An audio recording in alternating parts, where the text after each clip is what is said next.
Còn cho thằng này thì nó tịch. Ê!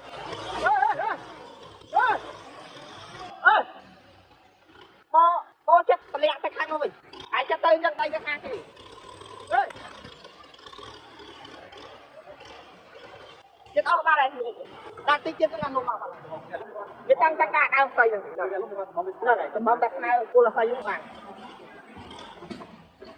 Đó. Chị làm gì? Đây thì đâu có tiền.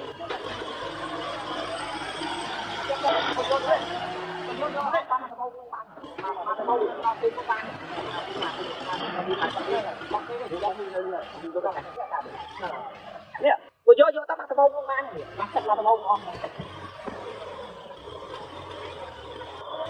Rồi nè. Vô chắc nó đau phụng cái quang này. Vô tao mà tao không mang. Đi mà tiền tao không mang. Một cáo tao kia nè. Của mẹ đam này.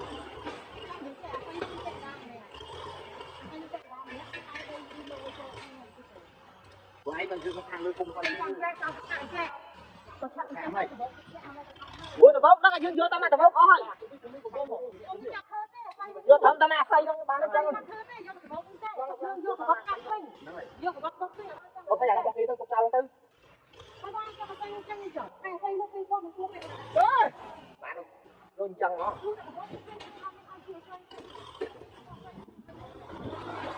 Ơi! Mày ơi chặt. Mày mang cái chặt kìa thôi. Ơi! Vô tao mang cái bông đi. Tung ra cái bông trong này này, trên nó tay cho tao này. Chặt tao nè. Lao như thế nào mà chặt. Chết rồi. Xia mà ông bắt đầu từ bông. Anh chết. Mà mau tiếp không có còn. Chết anh ơi, smile lên rồi. Anh ta lấy anh đang chết ở smile lên rồi. Anh khinh. Bò, con này. À, chân rồi. Tôi dương vô khăn nó phích việc mất trong cùng thích gì đây. Nó mà dương vô ta không mà không cũng xanh.